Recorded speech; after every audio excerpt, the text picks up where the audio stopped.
Welcome to the SaaS Revolution Show, a podcast by SaaStock. Here we interview SaaS founders from around the world who've been there and done that, as they share the ins and outs of how they built their businesses, their operations, their path to securing investment, and more. Our mission with the podcast is to help you, the founder, learn how to scale your SaaS, maintain your well-being, and navigate the complexities of this ever-changing industry. I'm your host, Alex Theuma, and together we'll explore the good, the bad, and the ugly in the journey to SaaS success.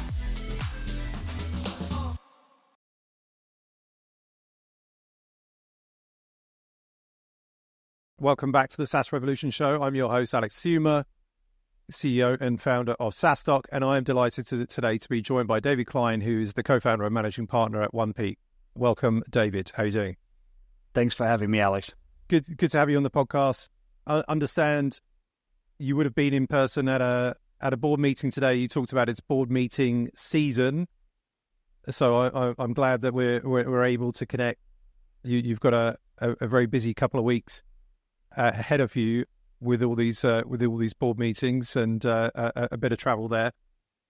And yeah, I mean, let's jump into it, David. Like, would love to, kick off the show just to let the audience, find out a little bit more about you. So I want to ask the question: who is David Klein? Yeah, so I'm one of four kids in my family. So I grew up with a number of siblings, and it was always very lively and lots of action in the house. I'm the only one that ended up going into investing. Everyone else in the family is in healthcare. So I'm the black sheep to a certain extent in the family there. Grew up in a small town in Germany.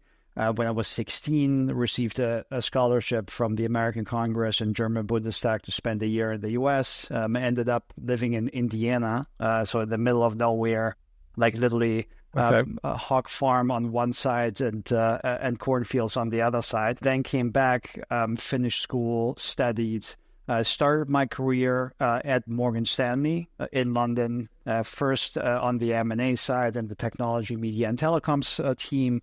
Then moved over to the principal side, spent 5 years in what's called Morgan Stanley Principal Investments, so managing the bank's own investments in rapidly growing tech businesses.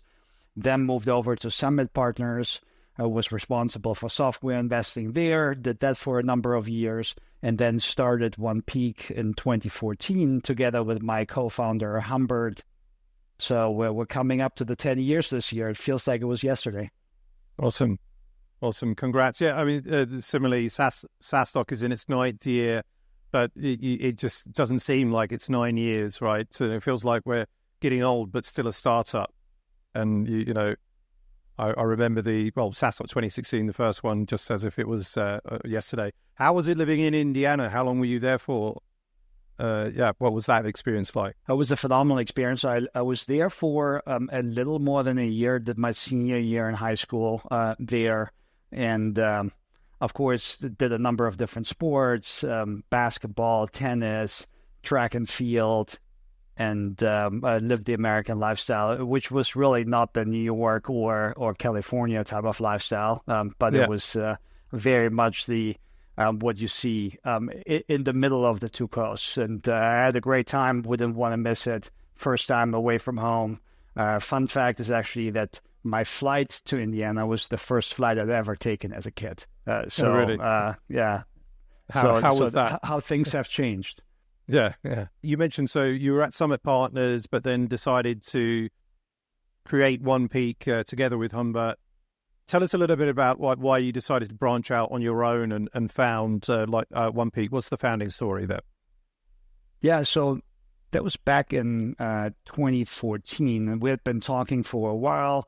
We were looking for a great market opportunity, and that market opportunity was just in front of our door, because what had happened is that all the traditional growth equity funds like the TA Associates and General Atlantic and Summit Partners of the world all started relatively small, and then with success came larger funds. Larger funds mean larger minimum equity checks, and therefore you just move into a different market segment.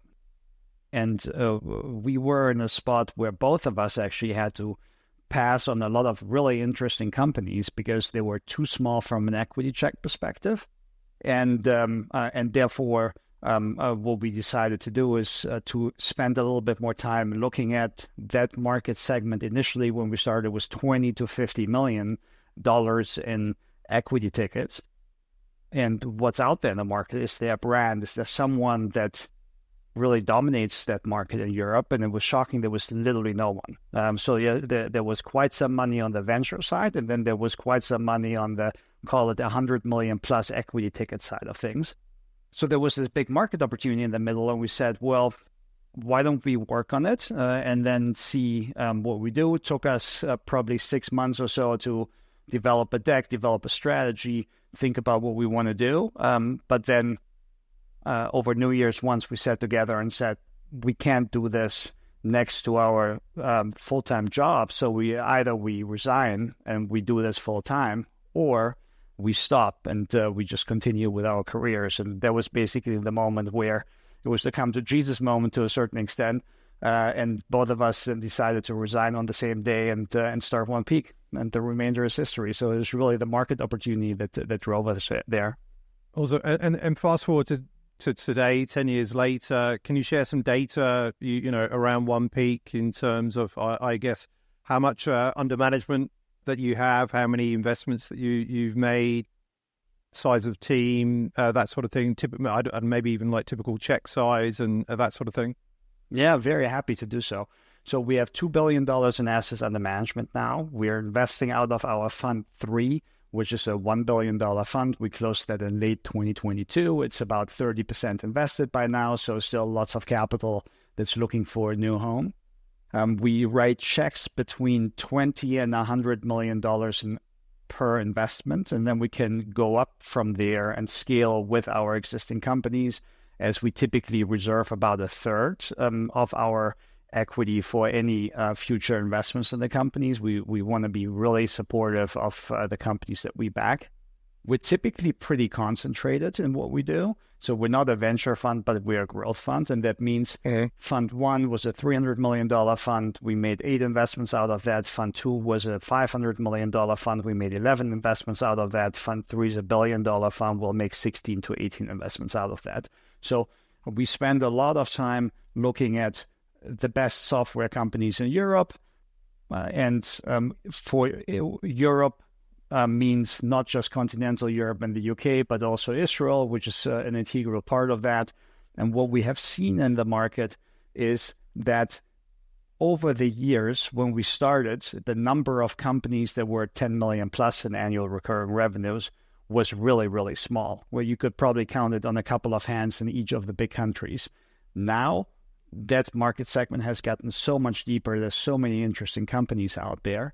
We start at 5 million annual recurring revenues as an absolute minimum, and we need at least 50% in terms of growth rate, because, of course, if you're a 5 million ARR business and you're growing less than that, you're never going to become a sizable business.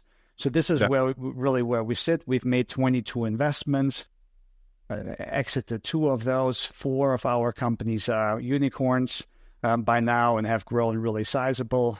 We have a team of 25 that's in the office and works on a permanent basis. And then we have, in addition to that, what we call a value creation team that's composed of almost 10 really world-class operators in sales, marketing, product, tech, and talent. So all the key value levers that help our companies accelerate their growth.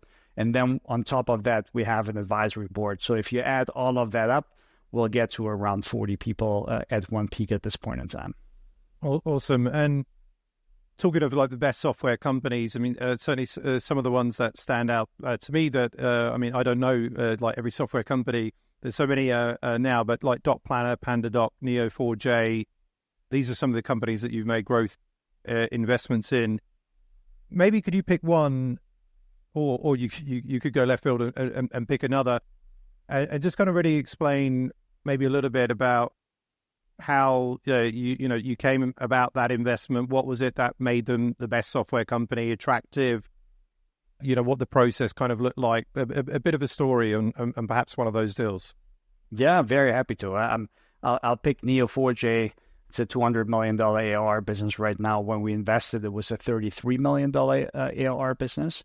And we were trying to get through to Emil Ephraim, who's the founder of Neo4j. He's been doing a phenomenal job building that business, and it's really, really deep tech. It's a graph database software business with a number of really interesting use cases like knowledge graphs and real-time recommendation engines and fraud prevention and so on.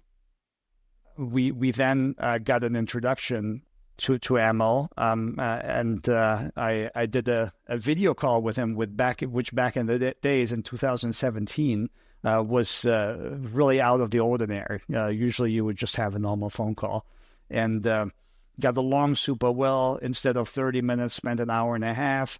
The next week I ended up going to Malmö, Sweden, where he's based, spent a few hours with him, and then started building the relationship from there. And then when he started thinking about his next fundraise, I was there. I had built the relationship, and at that point in time, we were able to move really fast and then preempt a broader fundraise and make that investment. So we spend a lot of time in the market building relationships with founders, showing our value add, making introductions to customers and talent, and making sure that we're there when companies then kick off a fundraise or really want to accelerate their own growth.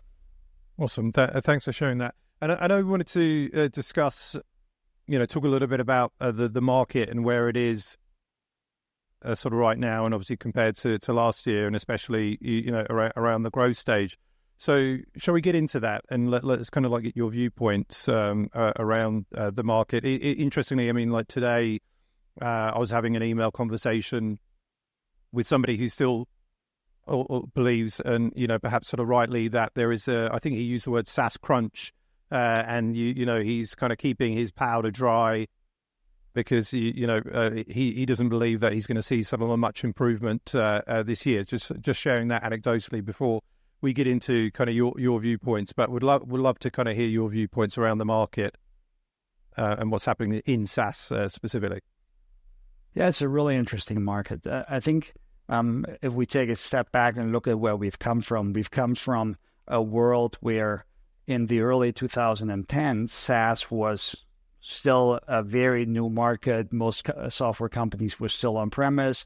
Then SaaS started growing quite significantly, but multiples were still relatively low, and people were more looking at what's the profitability of those businesses. Then afterwards started looking at ARR multiples, and then of course things got really crazy in 2021 and early 2022 when interest rates were low. And then of course in 22 and especially in 23, interest rates went up quite significantly. Inflation went up. And then we, of course, have quite some geopolitical instability, especially around Europe. So if we look at Ukraine, if we look at Israel.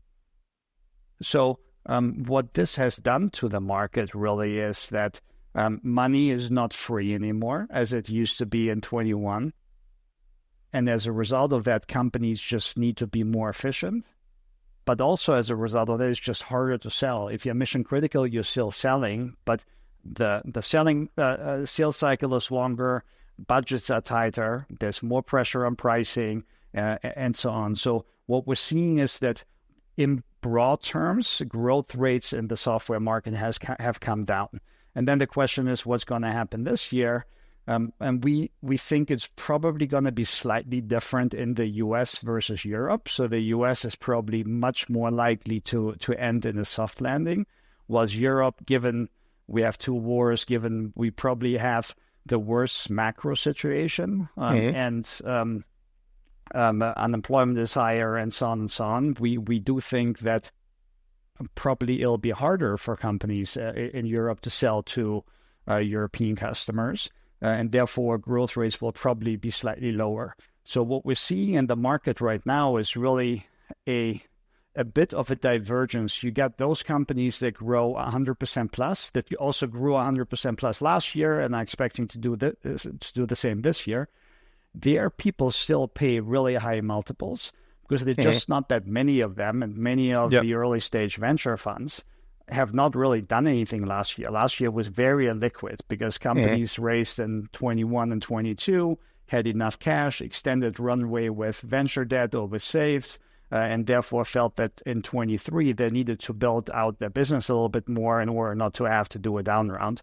And what we have really seen is the return of the Series A and the Series B earlier this year. And I think that's going to be a theme also for the remainder of the year. So that's the fast-growing part of the market. Then you got that part of the market that is distressed, that has a few months of liquidity left. And these are companies that are highly likely to get consolidated by one of their competitors. And we're seeing a lot of that in our portfolio. I think we've already made 3 or 4 bolt-on acquisitions this year with an exclusivity for 2 more across the portfolio. And this is going to be a really interesting trend for this year. And I think that this will go into 2025 as well. And then you got that part of the market that is in between, which is the majority of the market, where growth has come down a bit. It's still good, but not amazing. Efficiency is better than before, but not great yet. And so I think that's where we really need to see where that part of the market goes and how this goes through 2024. And some founders have managed to clean up and have become a lot more efficient.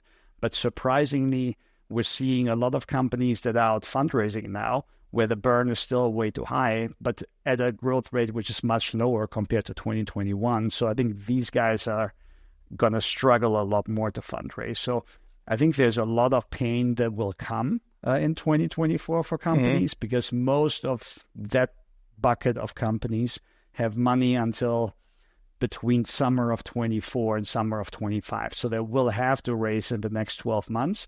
And I think that's where the jury is still out. And on that, I mean, I've been seeing I know you're at the later stage, but at like the early stage, like a lot of bridge rounds, certainly at seed, between seed and Series A, because it's harder. The metrics, it seems to, or the goalposts shifted to raise Series A now in terms of what you need. I just welcome your viewpoint, whilst it's not the specific area that you invest in, just around how you view bridge rounds. Like, is it just a necessary evil? I don't know. There's obviously got a negative connotation around it, but you know, given that the goalposts have shifted and it is harder to raise a Series A now, like, do you view on them perhaps sort of like slightly negatively? And you know, again, I've seen some memes about bridge rounds, and it's just like you know, burning money and so on. But yeah, just kind of welcome your viewpoints around that, because it obviously seems to be a lot more, but logically because of where the market is, right? Yeah, no, it makes a lot of sense. I think the way we think about bridge rounds at One Peak is what are you bridging towards? If you're bridging a cash shortfall of 6 months, for example, or of 9 months, where you have a healthy core business, which is mission critical, real strategic value at an exit, but you've just burned too much in 21 and 22, you've decreased that burn, you're on the right path, and all the indicators are pointing into the right direction. You're just short a little bit of capital. That's a bridge round I would take any day, because I think this is really interesting, and that's a great investment to be made. There are other bridge rounds where you're bridging towards hoping that something will improve in the underlying business. And these are the kind of bridge rounds that we wouldn't do, and I think that the vast majority of other people wouldn't do. And that's why I'm saying a lot of people are out in the markets to try to raise those bridge rounds right now, and that a number of those are just not going to happen, and therefore you'll see a little bit more pain, especially for those companies that are just not mission critical, are not don't have that strategic value, or don't have that efficiency mindset coupled with growth going forward. And by the way, I think the market has probably shifted a little bit too far. In 2021, it was all about growth. We don't care about profitability. We at One Peak, of course, never did that because we're a growth fund, we're not a venture fund. But when you look at it now, a lot of people have shifted focus and focus a lot more on profitability.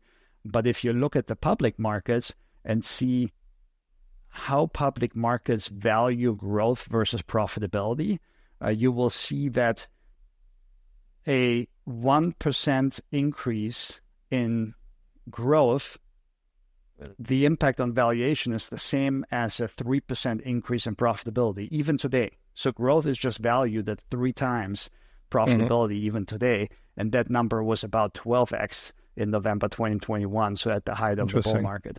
So growth is, in our minds, still really important. And if you want to build a big business, you just have to grow. And look, given that, let's say, perhaps the feeling is a little bit more bullish this year than the previous year, but still there's going to be, I think, as you said, some pain for a lot of companies, you know, from 24 to 25. From your growth investing perspective, I mean, like there has been very few growth deals done over the last sort of like 12 months. You know, I'm curious to know like how many you guys did, or like were you just kind of waiting it out? I think a lot of people were like sitting on the dry powder and perhaps obviously doing very few deals, and how you view that to this year, you know, for One Peak. So obviously you're looking for the exceptional companies, and they do exist. And we've seen, I think, like Muse hit 100 million, Muse.com hit 100 million ARR, just became a recent sort of European unicorn, and through, you know, good business performance and not, you know, overinflated sort of valuation there. There's probably going to be fewer European unicorns, you know, crowned this year. But yeah, how do you view, like, personally from One Peak, like 2024 calendar, from getting deals done? Like, do you expect that we're going to do some, but fewer, and then hopefully more in 2025? Or do you think, like, actually, like we're going to fight, we're going to do, you know, we plan to do this many deals per year, and we're going to get them done, and we're going to find those companies? Yeah, we're very much open to business. We, in a normal year, and I think I mentioned that before, we're quite concentrated. In a normal year, we'll make 4 to 6 new investments. 2023 was a little less liquid in terms of market, so we made 2 new investments in a company called HighGraph on the CMS software side of things, really interesting business out of Germany, and then we invested in a business called IP Fabric out of the Czech Republic. But in 2024, we've already made an investment in a cybersecurity-focused business that targets the SMB market called Coro. There was 100 million round. We did 70 million out of that. And we expect to make somewhere between 4 and 6 investments this year, because I think we now have a much better view on where the broader macroeconomic environment is going to go. We're probably more towards the tail end of the downturn, which makes it easier to forecast. And also now you can see which businesses are really mission critical, because if they're mission critical, they will have grown last year and they will have grown the year before. Coro is a good example. That's a 50 million ARR business now, so 50, and it tripled last year and tripled the year before, and we're expecting it to more than double this year, right? So these are the type of businesses that we get really, really excited about. So we think 2024 is going to be an interesting year from a new investment perspective, but it will be harder for companies to raise because everyone will have to raise at some point in time in the next 12 months. There's less capital available in the market. You may know that in 2021, more than 50% of the invested capital came from what's called alternative sources. So from the crossover funds, from the long onlys, from family offices, and so on. So players that are typically not in the software investing market and that have largely withdrawn at this point in time. And we expect from a company perspective that probably more companies will want to raise or will need to raise this year compared to 2021, but at different valuation levels and just with a lot less dollars chasing these investments. So it's going to be a very interesting year from that perspective. Awesome. Well, thanks for your perspective around the market. Sort of really useful, and enjoyed hearing that. I want to move into the quick-ish fire round now, David. Would love to know what one thing has moved the needle the most for you in your career. Yeah, it was surely my time in Morgan Stanley Principal Investments. So there was I spent 5 years there. It was an interesting time because for 3 years it was all about making great growth investments, going out finding the best companies. Then Lehman went bust, And suddenly the bank totally restructured. We weren't allowed to make any new investments.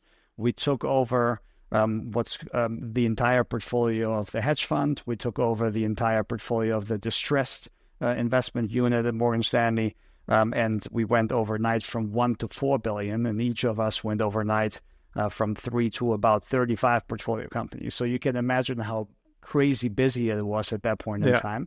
But that allowed us to see at scale what happens in a downturn like the 2008, 2009 downturn, where, given we had inherited a lot of also distressed businesses, where we had to do debt to equity swaps, we had to change management teams, we had to go out and really underwrite potential new avenues for businesses and put some small check to work in our existing portfolio companies in order to protect our investment. So this was probably the time where I learned the most. And this was probably also the time where I got to see at scale what can go wrong in a downturn. And therefore, we never went to those crazy heights in 2021. And therefore, also today, we're probably a lot more aggressive than other people because we think it's the right time to be aggressive. Yeah, awesome. Thanks for sharing that. What about the best advice you've ever received? So the best advice I've ever received was probably from my dad, who said, whatever you do, just remember it's all about the people. And I think that's right. I think you need to over-index on hiring the best people for your own business. So at One Peak, we spent a lot of time on talent and on recruiting. We also spent a lot of time with our portfolio companies on finding the right people. And I think time and time again, it has shown that if you bring the right people that make a difference on board, you're building a phenomenal business. So I think that's probably the best advice I've ever received. Yeah, 100% agree. What about biggest failure or mistake that you've made and lesson learned from that? Yeah, so there's no class on how to build a fund. And therefore, of course, we made lots of mistakes along the way. I think the biggest mistake we probably consistently made in the early years was hiring too late. We should have brought on board, for example, a finance director earlier. We should have expanded the team quicker. We should have brought on board our first GC faster, and so on. So I think that is probably something where we just needed to move faster. And that's something that I also tell all of our portfolio companies that we invest in. It's never too early to hire a CFO, for example. Mm-hmm. We hear that very, very often. Oh, I'm not at that stage yet. I can probably go forward for another year as we're doing it right now. Yeah. But then once the person is on board, you realize if that's a really great hire, how much value they add. And therefore, bringing the best people on board, and ideally people that are smarter than yourself. So I love to hire people that are smarter than I am. Yeah, likewise, for sure. What about the hardest thing about being a growth equity investment firm? So I think when you're a growth fund, the businesses that you back go through different stages that just require different processes, different talent, different ways of scaling the business. And the 0 to 10 stage is totally different than the 10 to 50 million in ARR stage. And that one is then totally different compared to if you want to scale a business to the hundreds of millions of ARR.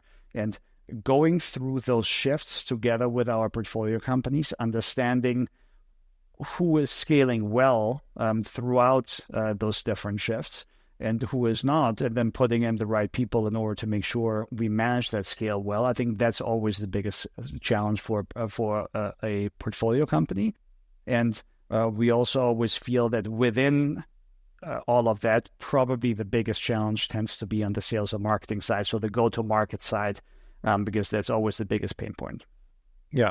I mean, pretty much every founder that we speak to at SaaStock, we always ask, what are the challenges, problems, and sales and go-to-market is always number one. People probably number two. What's your favorite book on business and why? Yeah, so I can give you a couple of favorite non-business books because I read so much for work. So when I read, I try to read non-business books, and the two that I find really interesting. One is called From Beirut to Jerusalem by Thomas Friedman, talks about the Middle Eastern conflict, how it came about, and is of course very relevant given latest developments, but also extremely well written in order to understand why we have a huge trust issue and why we're going through what we're going through. And then the second one is more of a hobby of mine around longevity. There's a book called Outlive: The Science and Art of Longevity by Dr. Peter Attia, which I would also recommend. That's one that I read a few months ago whilst on vacation, and it opened up a lot of different opportunities and also probably a lot of different ways of spending additional money. Yeah, I got that for Christmas, and I'm halfway through that. But I seem to be. I used to read one book at a time, and now I seem to have like 3 or 4 on the go, and get sucked into one. But I will finish that. But it is definitely a good one. I know I think we're in talks and working on getting you and One Peak at SaaStock in Dublin in October. But before then, where can people find you online, find out more about One Peak? If they want to reach out, listening to the podcasts and have some questions, maybe they are these, 10 million ARR, 50% sort of year-over-year growth businesses, and, would be interested in speaking to you. Yeah, so you can find us online at onepeak.tech, or my email is david@onepeak.tech. So email me at any point in time. I'd love to have a conversation with you. Especially if you're doing triple, double. Yeah. Exactly right. Good stuff. David Klein, thank you so much for being a great guest on the SaaS Revolution Show today. I really enjoyed the conversation. And thank you so much. And hopefully looking forward to seeing you in Dublin in October. I look forward to it as well, Alex. And thanks a lot for having me.